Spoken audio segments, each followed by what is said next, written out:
From a strictly business standpoint here, there's a couple of things that I want to go over because you might be inclined to think, if you haven't done a lot of advertising before, or if you've just tried to do the AdWords thing and you didn't really put a lot of thought into it, you probably had pretty mediocre results, and that's probably what you're going to get on Facebook if you don't step back and really think about this, okay? So it's not that just because it's going to cost you less and the ads are going to be targeted better, that doesn't mean every ad that you create is going to be an instant success and make you tons of money. You could flop it if you just approach it from, man, I need an ad, and throw something up there and get going with it. Okay, you want to do this really well, you want to make a lot of money, you need to take a little bit of time and construct your ad appropriately. And, everything else that's in the whole sales funnel, your landing page and all that. Let's talk about, first off, what kinds of achievements, what kind of results are you expecting to get? One of the things that you need to think about, really when you're ready to launch any kind of advertising campaign, especially on Facebook, though, you want to have some goals set. You want to have some, things that you have written down, defined parameters, if you want to call it, something that you can measure or gauge your results by. Because if you just go in there shooting blindly, you don't know, wow, I had a good campaign, or this is a bad campaign, or anything like that. You want to set something in there before you ever even start, and you need to set something very realistic, and you need to, have it down in writing, basically. Like, for example, I want to get, a conversion rate of 1.5%. Okay, every 100 people that see my ad, I want to get at least 1.5 clicks. That way you have something to try to attain, and you've got something to measure, so that when you make a change later on, you'll be able to see, okay, I made this better now than the last one. So, what is the purpose of your campaign in the first place? And I know you're thinking, man, dude, the purpose is that I make money. No, okay, that's not it. You have to be much more specific. You have to think about what it is that you're specifically trying to get and trying to get people to do. What's the purpose of your ad? Write that down. Is the purpose to get them to support my campaign? If I'm a politician or something, is the purpose to get them to just join my newsletter? Is the purpose to make a sale? I mean, think about this for a minute. Let's say you've got a landing page with an opt-in box, and then you've got a sales page. And what you want to do is send traffic to the landing page, and then you want to send them, after they opt in, to the sales page. Well, on the landing page, you're not trying to sell the product. On the landing page, you want to sell that opt-in. So if that's the real desired result on the landing page, then your ad needs to be tailored to that. Your ad does not try to sell the product either. Your ad needs to sell that opt-in, kind of like a pre-sell. So your ad would get them to click, and they come to that page where they have the opportunity to opt in, and everything is focused on get the opt-in. Then after they opt in, then you start marketing to them and try to sell them the product. But the point is, you have to have a clear understanding of what is the purpose of this campaign. What am I trying to get? What are the results that I want also? If I want to get 100 new people to opt in every single day, or do I want to get 1,000 people to sign up for my newsletter every week? Okay, but either way, you got to set realistic expectations. What do you think you can really attain? And let's see what it's going to take to attain that. And then you have something, again, that you can measure by. I set this way too high, I never got even close, or man, I blew that out of the water, I doubled my expectations. You need to have a good understanding of what your budget is. How much money are you going to be able to spend in order to get the results that you are looking for, what you expected. Let's say, I want 1,000 new opt-ins this month.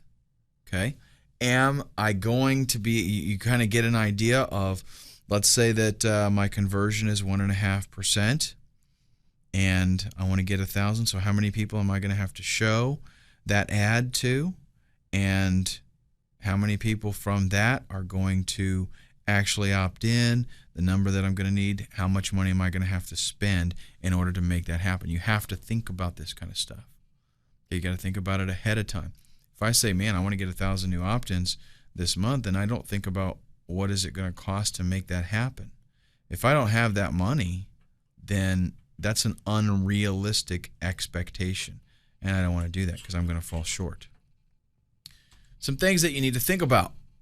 Remember that Facebook is pretty picky about its advertisers, okay, and the things that are going to show up there. You want to make sure you get the results, that you're looking for. You got to have, in mind the money that you're going to be needing to spend in order to generate those kinds of results. And you need to think really through the whole process. You need to think about what it is that you're going to be promoting. If you've only got one thing that you're selling, no problem, right?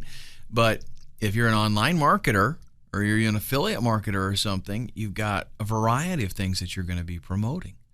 You might want to, pick some bestsellers, things that go over really well.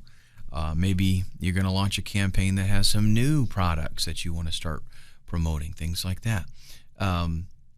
So the thing is, you need to understand very clearly in your mind what it is that you're going to be promoting. And, you don't just approach it blindly and say, I need to use Facebook for advertising and I need to promote something. No. Get something picked so that this is what I'm going to do. Maybe you want to use multiple ads. This is something you should definitely think about. You could, technically create a campaign that had different ad variations, and that will allow you to try some different tactics, try some different kinds of ads and see what works and what doesn't work. You can also tweak some of your ads so that maybe one ad appeals to a certain type of person. Use those demographics. Another ad is more tailored towards another group of people. So use those demographics if that kind of marketing, would be beneficial. How long are you going to be running your ad? Do you have super deep pockets and you don't care and you just want to run it indefinitely to do some branding? Or do you want to run it, spend some money, and then see what you get from that? Consider that. Have that as a business plan. Make sure that your landing page is appropriate. They're going to get you clicks, okay? But they're not going to sell stuff for you, okay? Your landing page needs to do its job. Remember, it also needs to fit the rules, the model that Facebook lays out, okay? So nothing hypey. We're going to talk a little bit more about landing pages later on, so we'll get to that. But it's very, very important that your landing page does its job. Spend time and effort making sure that that landing page is there and that it does what it's supposed to do.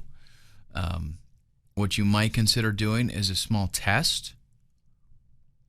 Check out the landing page, see how well it works, and then you can specify your time frame. So run it for a couple of days maybe. See how it does. Consider tweaking something on the landing page, and then run that ad, run that campaign again for a couple more days, and see if you improved something. It's not something you want to just run headlong into and dump a bunch of money. The real marketers that have the biggest return on investment are the ones that test and tweak and test and tweak.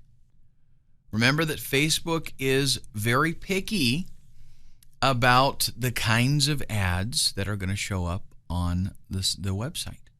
So make sure that you know those rules inside and out, and that you make sure that everything in your ad and on your landing page and all that kind of stuff, make sure you follow to the T everything that they have set up. You want to make sure that you set some reasonable expectations. Your campaigns are not always going to be a winner. Okay, they're not always going to do as good as you would hope that they do. Maybe it's a bad headline. Maybe the body of the ad or the image just doesn't grab people's attention. Remember that we've always got, if you're doing what you should, you've always got an opportunity to do some tweaking. Okay. Now, I am not saying set your expectations real low just so that you can hit them. Okay. I know that is a technique that some people use to make themselves feel better, and that's cool, if you want to do that. But I prefer to set something kind of realistic. And if you're brand new in this, that'll be kind of hard to do because you don't know what to expect really. But if you think that you're going to spend $10 and make $10,000 in sales, that's unrealistic. So something that you need to give a little bit of thought to. Do you have any other strategies that would work very well with your Facebook marketing? Like having a fan page, having a page set up so that you can generate friends and get them, in essence, to do a lot of advertising for you. Like we've talked about the organic stuff a little bit, how that a friend liking your page shows their friends, and their friends can check it out, and maybe they become your friends and they like it as well. So definitely be considering some free Facebook traffic. And on your own website, one thing that you can do is you can create a Facebook badge that you can put on your site so that people, when they come there, they see, oh, they're on Facebook, and they can click it and they can come to your Facebook page, and that allows you to possibly, get more friends, that more exposure on Facebook based on a relationship that, they might have already checked your website out for some reason or another. Consider split testing with, the same demographics. Like, let's talk about running similar ads, 2 ads to the same exact group. Okay, you can see which ad works the best. And then you can also have ads that are specific for different groups, different demographics, and be testing within those. So I might start out with 1 ad, right? And then I want to target 3 different demographics with a different kind of ad. So I take that 1 ad and I tweak it for those 3 different demographics. Then within those 3 different demographics, I take the ad that is there and I make an ad variation. Right? So now let's say I just do 1 extra one. So I've got really 6 different ads that I'm running for 3 different demographics, and I see which ones work the best. And then when I find that out, I drop the one that doesn't work as well. That way I know that I'm getting the most for my money. Don't forget to tweak things. This is, again, the way that all business owners maximize the return on investment, is by spending the time tweaking. If you think for 1 minute that you can sit down and write an ad and that's it, it's a winner and everything's fantastic, and you walk away and you're going to be rich, I got some huge wake-up call coming to you, because that's not the way it works. That's not the way real marketers do it. You have to run it, tweak it, see which was better, and constantly perfect the system.